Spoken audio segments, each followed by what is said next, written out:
Hello बच्चों, तो लेकर आए हैं मैट्रिसेस का लेक्चर नंबर 02 और लेक्चर नंबर 01 में हमने मैट्रिक्स देखा था।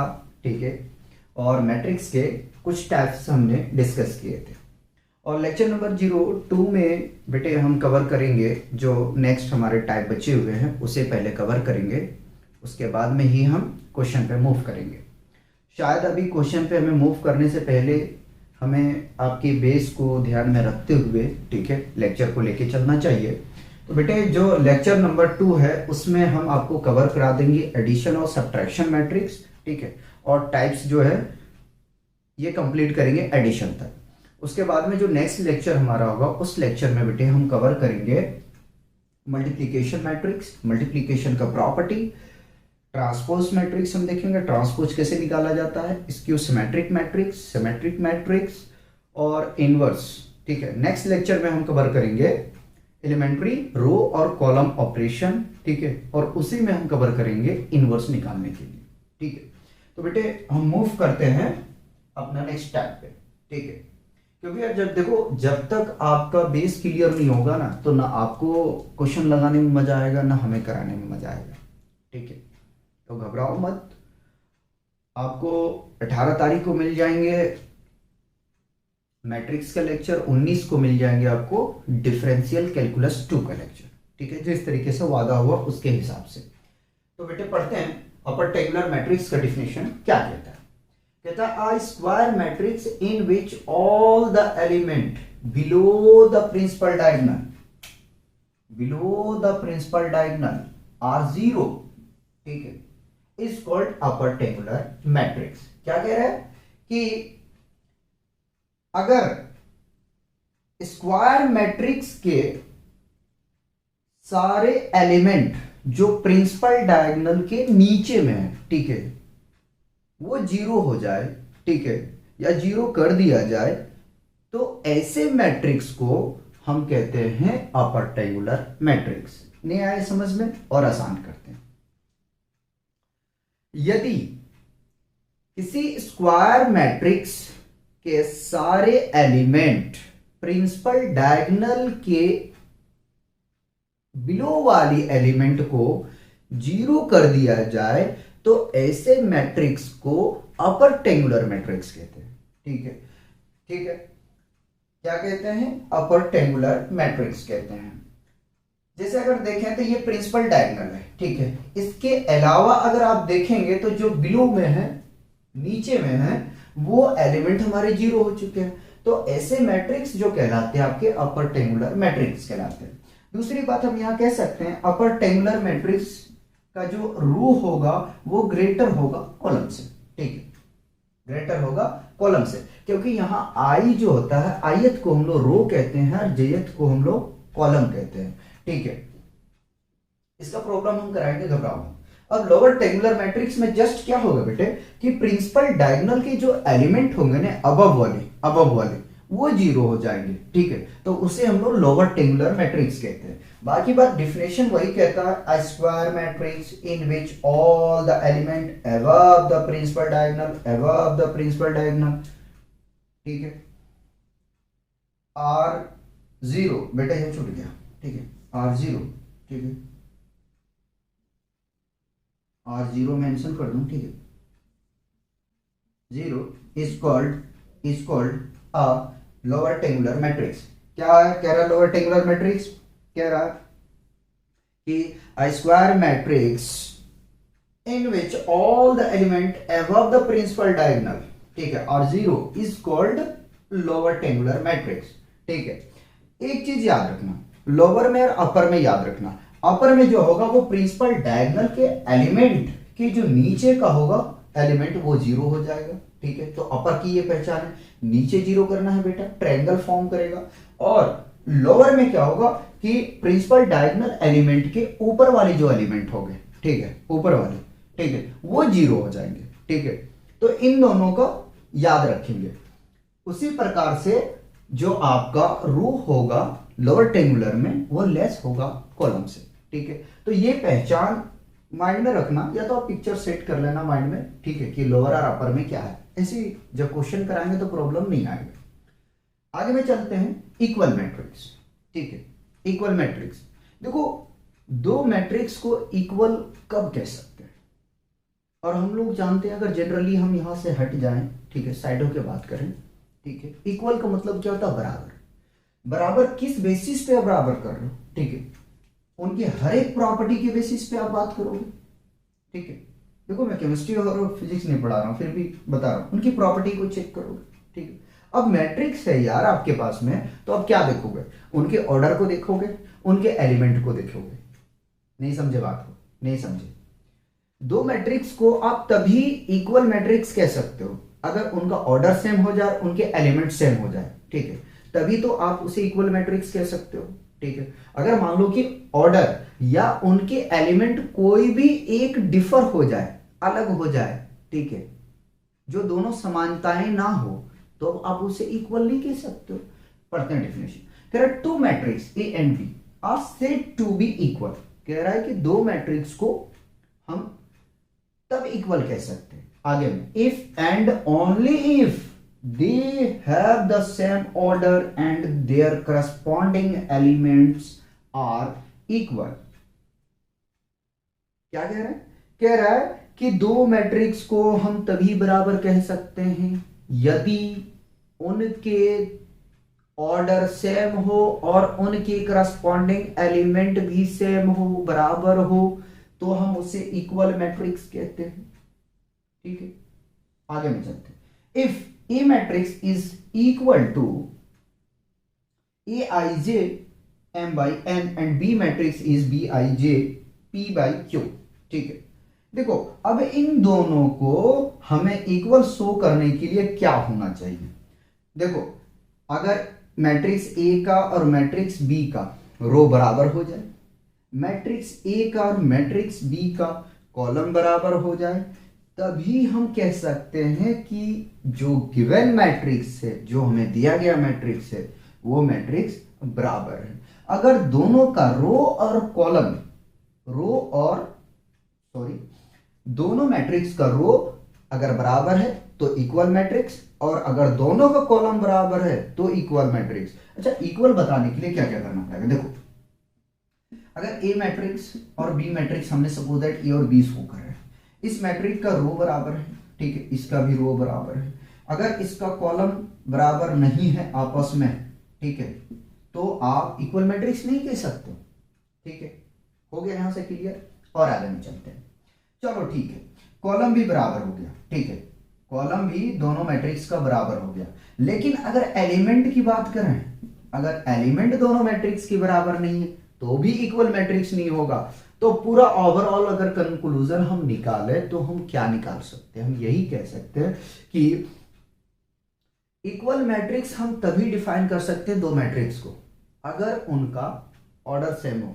ऑर्डर का मतलब रो कॉलम, ठीक है, और हाँ रो कॉलम और उनके एलिमेंट बराबर हो, तभी हम इक्वल मैट्रिक्स कह सकते हैं। अगर ये दोनों आपस में बराबर नहीं है, तो इनके ऑर्डर और करस्पॉन्डिंग एलिमेंट बराबर नहीं है, तो हम उसे इक्वल मैट्रिक्स नहीं कह सकते। और ये जरा सा हम आपको दिखाएं कि हमने मैट्रिक्स को कॉपी कर रखे हैं, ठीक है। देखिए यहाँ पे हमारे पास में ए मैट्रिक्स गिवन है 2 3 0 1 और इसकी ऑर्डर है 2 by 2 का। अगर बी मैट्रिक्स देखें तो 2 3 0 1 है, तो ये तो इक्वल मैट्रिक्स है, ठीक है, ये इक्वल मैट्रिक्स है। लेकिन यहीं पे आ जाए आप, दूसरा हमारे पास में एग्जांपल जो हमने लिया है, दूसरा जो हमने एग्जांपल लिया है वो लिया ये कि ए मैट्रिक्स हमारे पास में है जिनका एलिमेंट है 3 2 0 1 और ऑर्डर है 2 by 2 का, ठीक है। और अगर बी मैट्रिक्स देखें तो 2 3 0 1 है, ठीक है, उनका भी ऑर्डर 2 by 2 का है। अब यहां से ये बताइए, ये क्या दोनों बराबर मैट्रिक्स है? नहीं है। क्यों नहीं है?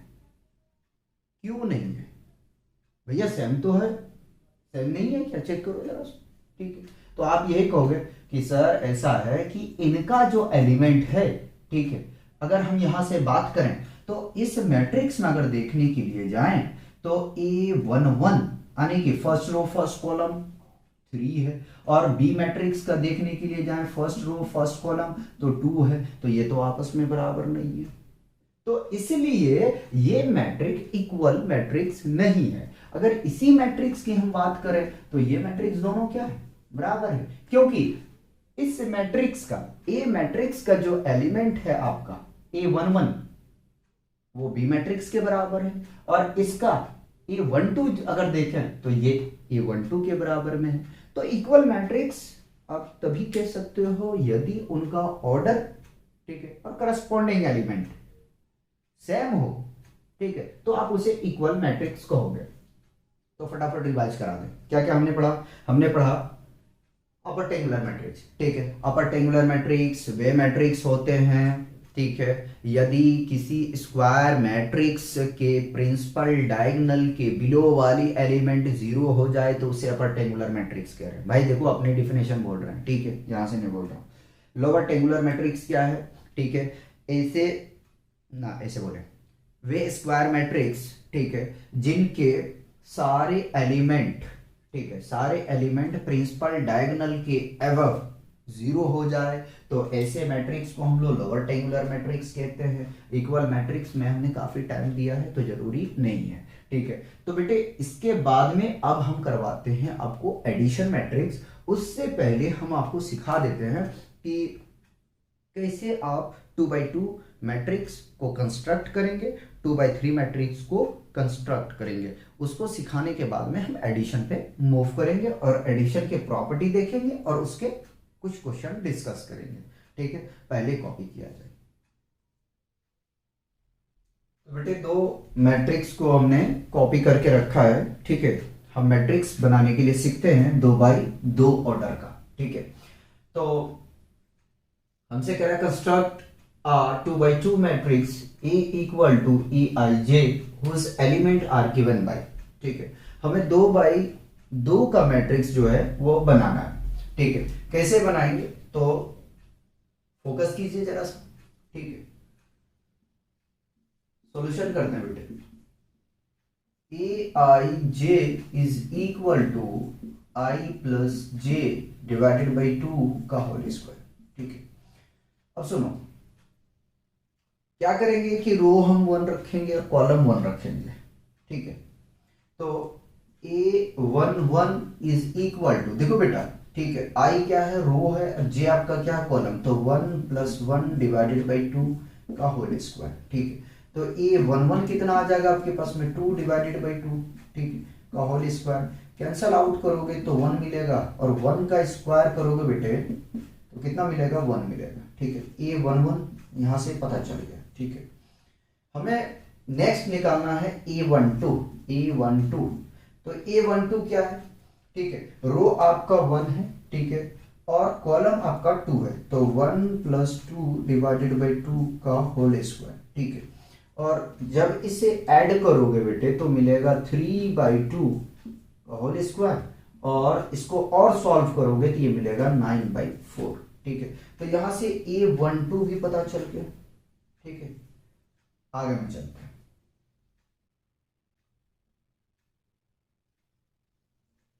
नेक्स्ट निकालते हैं A13, ठीक है। A13 नहीं है क्योंकि 2x2 ऑर्डर का है, ठीक है।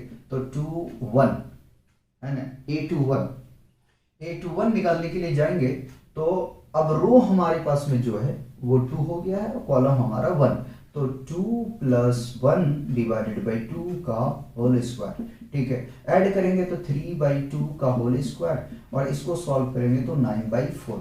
A21 हमारे पास में आ गया। A22 बनाना है, ठीक है, A22 यानी कि रो 2 और कॉलम 2, तो 2 प्लस 2 डिवाइडेड बाई 2 का होल स्क्वायर, ठीक है। ऐड करेंगे तो 4/2 का होल स्क्वायर। कैंसल आउट कर दो यार, कैंसिल करोगे तो फाइनली आपको 4 मिलेगा, ठीक है। A22 कितना आ गया, 4 आ गया, ठीक। अब क्या करना है कि आपको मैट्रिक्स बना के देखना है। तो A11 कितना आया आपके पास में, 1 आया हुआ है, ठीक है। A12 9/4 आया हुआ है, ठीक है। और A21 ये भी 9/4 आया है, ठीक है। और A22 आपके पास में 4 आया, ठीक है। तो बेटे इस तरीके से आपको कंस्ट्रक्ट करना है, ठीक है। पहले हम बेसिक बात करेंगे, उसके बाद में ही मैं आपको रैंक पे लेके जाऊंगा, ठीक है। चलिए एक और बना के दिखाते हैं, फिर हम एडिशन मैट्रिक्स आपको करवा देंगे। बेटे 2 बाई 2 ऑर्डर का ही बनाना है, ठीक है। तो A11 पहले निकाल लो, ठीक है। तो 1 रखा हमने रो के प्लेस पे, प्लस 2 इंटू 1/2 का होल स्क्वायर, ठीक है। 1 प्लस 2 को मल्टीप्लाई करेंगे 1 से तो 2 मिल जाएगा बाई 2 का होल स्क्वायर, ठीक है। ऐड कर दो बेटे तो 3/2 का होल स्क्वायर, ठीक है। और इसको मल्टीप्लाई करोगे तो 9/4 आ जाएगा A11, ठीक है। उसी प्रकार से आप निकालेंगे A12, तो A12 रखें भाई यहाँ पे 1 प्लस 2 इंटू 2/2, ठीक है, का होल स्क्वायर, ठीक है। देखो 1 और 2 2 4 5/2, ठीक है, का होल स्क्वायर निकालने जाएंगे तो 25/4 मिल जाएगा। A12 यहां से भी पता चल गया, ठीक है। नेक्स्ट निकालो, तो नेक्स्ट निकालिए जरा सा A21। बेटे अगर हमें 3/2 कहता तो सुनो, अगर 3/2 कहता तो रो तो हम 3 लेते और कॉलम 2 लेते, लेकिन क्या कह रहा है कि कॉलम और रो जो है वो बराबर होना चाहिए, ठीक है। ये मैं अपनी तरफ से कह रहा हूं, 2/2 का मीनिंग ही यही बराबर होना चाहिए, ठीक है। आगे में चलते बेटे, अब वैल्यू रखो तो रो 2 है, ठीक है, कॉलम कितना है 1 है, डिवाइड कर दो भाई जिस तरीके से है, स्क्वायर है रखो तो 2 और 2 को मल्टीप्लाई 1 से करेंगे तो 2 मिल जाएगा, ठीक है। और ये 2 का होल स्क्वायर ऐड करो 4/2, कैंसल आउट करोगे तो कितना मिलेगा बेटे 2 मिलेगा, स्क्वायर को ऐसे ही रखो, ठीक है। तो 2 का स्क्वायर करेंगे यार तो 4 मिलेगा, A21 आ गया, ठीक है। नेक्स्ट A22 भी निकाल लेते हैं, ठीक है। A22 निकालने जाएंगे तो 2 प्लस 2 इंटू 2 डिवाइडेड बाई 2 का होल स्क्वायर, ठीक है। अच्छा सुनो, यहां से कॉमन लेके मत कटिंग कर देना, ठीक है, क्योंकि देखो इसका स्क्वायरिंग लगा हुआ है, अगर आप कॉमन लेते हो ना तो गलत हो जाओगे। 4 लेना अगर लेना हो तो, ठीक है। तो देखो 2 2 4 4 और 2 6/2 कैंसल कर दो यार, ठीक है। कैंसल करोगे तो आपको मिल जाएगा कितना यहाँ से 3, ठीक है। आने की A22 आपको मिल जाएंगे कितना यहाँ से 3 का स्क्वायर 9 होता है, ठीक है। तो A इज इक्वल टू क्या बन के आया जरा सा देखें 9/4, ठीक है, 25/4 4 और ये 9, ठीक है। ये मैट्रिक्स बन के आया 2/2 ऑर्डर का, ठीक है। तो इस तरीके से अगर कोई कंस्ट्रक्ट करने के लिए आता है तो आप इस तरीके से बनाएंगे, ठीक है। मैं कुछ गेट का पोर्शन पकड़ के चल रहा हूँ, ठीक है, इसलिए मैं ये क्वेश्चन करा दिया, ठीक है, नहीं तो करवाता नहीं। चलिए कॉपी कीजिए। आइए देखते हैं एडिशन ऑफ मैट्रिक्स। कब हम दो मैट्रिक्स को ऐड कर सकते हैं? तो डिफिनेशन तो बेटा मैंने कॉपी नहीं किया है, लेकिन मैं आपको समझा देता हूं। बेटे हम दो मैट्रिक्स को तब ऐड कर सकते हैं यदि उनका ऑर्डर, ठीक है, सेम हो, तो ही हम दो मैट्रिक्स का एडिशन कर सकते हैं। और मल्टीप्लिकेशन में भी सेम होता है कि अगर दोनों मैट्रिक्स का ऑर्डर सेम है, ठीक है, तभी हम उन दोनों मैट्रिक्स का मल्टीप्लिकेशन निकाल सकते हैं। तो एडिशन हम दो मैट्रिक्स को तभी कर सकते हैं अगर उन दोनों मैट्रिक्स का ऑर्डर क्या है, सेम है। लेकिन यहां जरूरी नहीं है कि उनका करस्पॉन्डिंग एलिमेंट सेम हो, ठीक है। हमें ऐड करना, ऐड करने के लिए हमारे पास में दोनों मैट्रिक्स का जो है वो ऑर्डर सेम होना चाहिए। अगर ए मैट्रिक्स 2/2 ऑर्डर का है तो बी मैट्रिक्स जो है वो 2/2 का होना चाहिए, या सी मैट्रिक्स 2/2 ऑर्डर का होना चाहिए। यानी कि जिन दो मैट्रिक्स को आप ऐड करना चाहते हो उन दोनों मैट्रिक्स का ऑर्डर सेम होना चाहिए, ठीक है। अब डिस्कस करते हैं हम एडिशन मैट्रिक्स का प्रॉपर्टी। तो देखते हैं, पहला प्रॉपर्टी है एडिशन ऑफ मैट्रिक्स का कम्यूटेटिव लॉ, ठीक है। क्या कहता है कम्यूटेटिव लॉ, ठीक है। कम्यूटेटिव लॉ ये कहता है कि यदि दो मैट्रिक्स को हो, यानी कि A प्लस B को हम ऐड करें तो वो इक्वल होगा बी प्लस ए मैट्रिक्स का। अब ऐसे करके समझो, ठीक है। सपोज दैट, मान लो रैंडमली, मैं मैट्रिक्स को नहीं बोल रहा हूं, अगर मान लो कि आपके पास में a इक्वल टू 2 है और b इक्वल टू आपके पास में 3 है, ठीक है। तो a प्लस बी, इन दोनों का जो सम होगा वो इक्वल होगा b प्लस a का, ठीक है। रख के देखें, 2 plus 3 is equal to 3 plus 2, add करेंगे तो 5 इज इक्वल टू 5 आएगा। तो कम्यूटेटिव लॉ क्या कहता है? यही तो कह रहा है, ठीक है, कि matrix A plus matrix B is equal to matrix B plus matrix A होगा, ठीक है। नेक्स्ट, एसोसिएटिव में क्या होता है? देखो, कम्यूटेटिव में दो मैट्रिक्स को डिस्कस कर सकते हैं, हम ऐड कर सकते हैं, ठीक है, डिस्कस नहीं करें ऐड कर सकते हैं, ठीक है।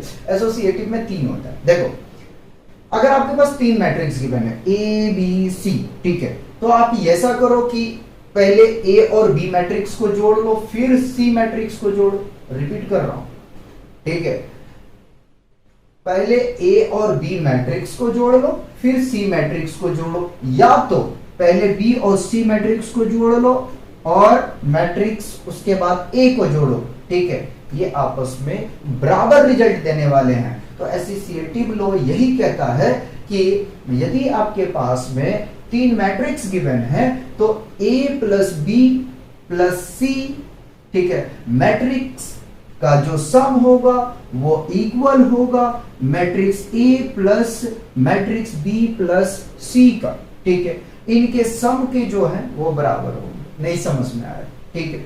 आप ऐसा भी कर लो ना, यहां वही बात कह रहा है कि आप पहले B और C मैट्रिक्स को ऐड कर लो, फिर मैट्रिक्स A ऐड करो। इन तीनों मैट्रिक्स का जो रिजल्ट आएगा, सपोज दैट R आया, ठीक है, सपोज दैट R आया, ठीक है, तो आप लेफ्ट हैंड साइड में पहुंच जाते हैं, ठीक है। मैं उल्टा थोड़ा चल रहा हूं, A और B मैट्रिक्स को जोड़ लो, ठीक है, फिर आप C मैट्रिक्स को जोड़ो, ठीक है। तो अगर इनका रिजल्ट B आया, समझाने के तौर पे, तो B और R ये दोनों जो रिजल्ट होगा वो सेम होगा, तो R ही ले लेते हैं, ठीक है। R ये दोनों रिजल्ट जो है वो सेम होगा, ठीक है। चाहे आप B और C को पहले जोड़ लो, उसके बाद A को जोड़ो, या तो आप A और B को जोड़ लो, उसके बाद में C को जोड़ो। इन दोनों का जो रिजल्ट होगा मैट्रिक्स का वो बराबर होगा, ठीक है। नेक्स्ट आता है हमारे पास में थर्ड प्रॉपर्टी। थर्ड प्रॉपर्टी क्या कह रहा है? थर्ड प्रॉपर्टी जो है आपका एग्जिस्टेंस ऑफ एडिटिव आइडेंटिटी, ठीक है। क्या कहता है? एग्जिस्टेंस ऑफ एडिटिव आइडेंटिटी ये कहता है कि यदि किसी मैट्रिक्स A में नल मैट्रिक्स को ऐड कर दिया जाए, सुनना भाई, गौर से सुनना, यदि किसी A मैट्रिक्स में नल मैट्रिक्स को ऐड कर दिया जाए या जीरो मैट्रिक्स को ऐड कर दिया जाए, ठीक है, या जीरो मैट्रिक्स में कोई A मैट्रिक्स ऐड कर दिया जाए, तो हमेशा जो है वो A मैट्रिक्स के बराबर आएगा। ये प्रॉपर्टी बहुत इंपॉर्टेंट है गेट के पॉइंट ऑफ व्यू से, याद रखो। ऐसी तो इंपॉर्टेंट सारी प्रॉपर्टी है, ठीक है, बहुत इंपॉर्टेंट है। ये भी प्रॉपर्टी आपको याद रखना है, ठीक है, ये भी प्रॉपर्टी। तो ये चारों इंपॉर्टेंट है यार, इसलिए इसमें टाइम हम देंगे। क्या कह रहा है कि यदि हम A मैट्रिक्स में कोई नल मैट्रिक्स जोड़ दे, या तो नल मैट्रिक्स में A मैट्रिक्स को जोड़ दे, या जीरो मैट्रिक्स को जोड़ दे, जीरो मैट्रिक्स में A मैट्रिक्स जोड़ दे, तो वो हमेशा A मैट्रिक्स होगा, ठीक है। क्या होगा? हमेशा A मैट्रिक्स होगा। नेक्स्ट प्रॉपर्टी की तरफ मूव करते हैं, the existence of additive inverse. अब जरा सुनो क्या कहना चाह रहा है, सुनो।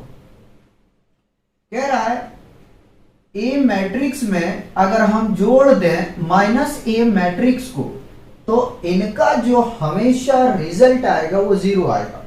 कुछ आधा अधूरा बताए, फिर से सुनो।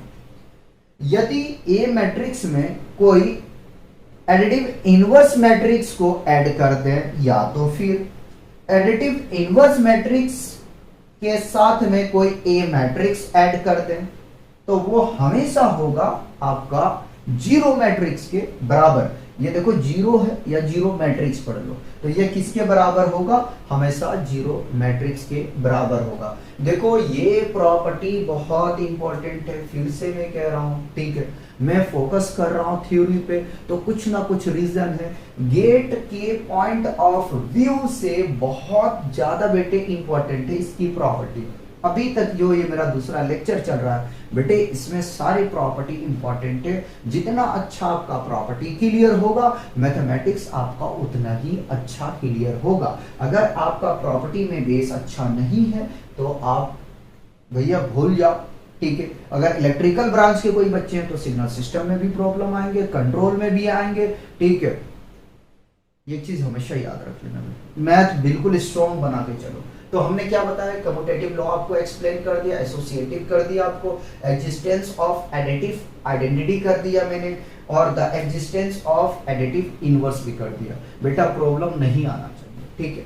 अब दो मैट्रिक्स को जरा मैं ऐड करके और सब्ट्रैक्ट करके, सब्ट्रैक्ट भी हम इसी में आपको क्लियर कर दें। बेटा अच्छा सुन लो, सब्ट्रैक्शन में कम्यूटेटिव लॉ को होल्ड नहीं करता बेटा, इसीलिए मैंने नहीं कराया। देखो यार, अब जरा सा यहीं से देखो, समझो, बाद में हम एडिशन कराएंगे, समझो जरा सा। सपोज दैट यही एग्जांपल देखो, ठीक है, क्या है, a minus B is not equal to, फिर भी मैं दिखा रहा हूं, not equal to b minus e। देखो ध्यान दो, a रखो 2 minus 3 is equal to 3 minus 2, minus 1 is equal to plus 1। क्या ये दोनों बराबर नहीं? तो सब्ट्रैक्शन में जो होता है बेटा, कम्यूटेटिव लॉ होल्ड नहीं करता है बेटे, ठीक है। एसोसिएटिव में भी सेम होगा बेटे, होल्ड नहीं करेगा, ठीक है। समझ गए नहीं समझे? इसीलिए मैं इस प्रॉपर्टी को नहीं फोकस किया हूं, ठीक है। अब चलते हैं दो मैट्रिक्स को ऐड करने के लिए सीखते हैं बेटे, काफी टाइम हो गया, ठीक है। आप लोग का लेक्चर शूट कर रहे हैं 3 बज रहे हैं, ठीक है। तो बेटे जरा सा हमें भी आराम करना है, फोकस करो। दो मैट्रिक्स को ऐड कर रहा है, तो क्या मैंने बताया कि दो मैट्रिक्स को तभी ऐड कर सकते हैं यदि उन दोनों मैट्रिक्स का ऑर्डर क्या हो, सेम हो, तो ही हम उनका एडिशन कर सकते हैं। देखो बेटे, ए मैट्रिक्स का ऑर्डर लिख रहा हूं 2/2 का है, बी मैट्रिक्स का ऑर्डर बेटे 2/2 का है, ठीक है। तो जरा ऐड करते हैं, ए मैट्रिक्स इज इक्वल टू 2 4 3 2, ये दिया हुआ है बेटे, ठीक है। और बी मैट्रिक्स अपने पास में गिवन है, ठीक है, 1 3 माइनस 2 5, ये दिया हुआ है, 2/2 का है। क्या निकालना है, a प्लस बी निकालना है बेटे, ठीक है। सिखाऊंगा यार, देखो ध्यान रखो, 2 4 3 2, ठीक है, प्लस बीच में देखो प्लस लिखा, बी मैट्रिक्स लिख दो, बी मैट्रिक्स है 1 3 माइनस 2 5, ठीक है, ये लिख दिया मैंने। अब सुनो, ऐड कैसे करेंगे, तो बेटे A11 का एलिमेंट A11 के साथ ऐड होगा, A12 का एलिमेंट A12 के साथ ऐड होगा, और A21 का एलिमेंट A21 के साथ ऐड होगा, A22 का एलिमेंट A22 के साथ ऐड होगा, ठीक है। बहुत आराम से करवा रहा हूं, देख लो। तो 2 + 1 3, 4 + 3 7, 3 प्लस, अच्छा 3 - 2 इज इक्वल टू 1, 2 + 5 7। बेटे a प्लस बी का जो है ये आ गया आंसर आपका, ठीक है। क्या ध्यान में रखना है, ध्यान यही रखना है जो मैंने ये लिख दिया यार। ये सब छोटी छोटी बातें जो है ना, नोट कर लिया करो, ठीक है, अपनी डायरी में या जो जिस कॉपी में आप काम करते हो, ठीक है। तो फर्स्ट बेटा आपका यहां से तो कंप्लीट हो गया, ठीक। मूव करते हैं सेकंड पार्ट पे, ठीक है। एक सब्ट्रैक्शन का करवा देते हैं, ठीक है ना। दो कंस्ट्रक्ट का क्वेश्चन करा दिया आपको, ठीक। a minus B is equal to, direct रख रहा हूं बेटे, ठीक है, 2 4 3 2, ठीक है, माइनस 1 3 - 2 5, ठीक है। अब इसको कैसे सॉल्व करोगे, सिमिलर करेंगे। देखो ध्यान रखना बेटे, जगह तो नहीं बच रहा है, चलो कितना जगह है ना, अरे आराम से करेंगे, ठीक है। तो इनको जरा सा सब्ट्रैक्ट करते बेटे, देखो 2 प्लस का है और ये माइनस के साथ में मल्टीप्लाई कर दो। यहाँ आप देखो, सुनो, अब तो क्लियर हो गया होगा, plus minus minus plus minus, ठीक है। माइनस साइन से मैंने मल्टीप्लाई अंदर कर दिए ताकि हमारा एक स्टेप बच जाए। देखो बेटे 2 माइनस 1 इज इक्वल टू 1, ठीक है। 4 माइनस 3 इज इक्वल टू 1, ठीक है। और 3 प्लस है ना प्लस 2 इज इक्वल टू 5, ठीक है। और 2 minus 5 is equal to minus 3। बेटे इसको डायरेक्ट लिख देते हैं, ठीक है। तो आंसर लिख दो ना, a minus B is equal to क्या क्या है 1 1 1, अच्छा 5 है बेटे, 5 माइनस 3, ठीक है। तो ये आंसर आ गया। तो एडिशन और सब्ट्रैक्शन करने के लिए सीख गए। और अगर यार नहीं सीखे हो तो देखो लेक्चर पड़े हमारे मैट्रिक्स का, उसमें आप आराम से सीख सकते हो। लेकिन मैं ये रिकमेंड नहीं करना चाहता हूँ, ठीक है। मैं नहीं चाहता हूँ कि आप हमारे लेक्चर देखें बेटा क्लास 12 का। जो मैं पढ़ा रहा हूँ ना इसी को अच्छे से करो, और कोई भी बुक जो भी आपके पास में उस बुक से प्रैक्टिस करो। अगर आप देखना चाहते हैं तो आप मैट्रिक्स के फोल्डर में जाके देख सकते हैं, ठीक है। बहुत अच्छे तरीके से हमने सारे क्वेश्चन को क्लास 12 का जो है वो कवर किया है, ठीक है। ठीक है बेटे, तो आज हम लोग यहीं रोकेंगे। अब इसके बाद में जो लेक्चर होगा बेटा उसमें हम मल्टीप्लिकेशन को एक्सप्लेन करेंगे, ट्रांसपोज को करेंगे, इनवर्स को करेंगे, और symmetric matric, skew symmetric matrix, ठीक है। और इनके जो प्रॉपर्टी है उसको हम देखेंगे, ठीक है। और 2-3 क्वेश्चन हम आपको मल्टीप्लिकेशन पे करा देंगे, ठीक है। तब तक आप लोग आराम से पढ़ते रहिए। मिलते हैं नेक्स्ट लेक्चर में।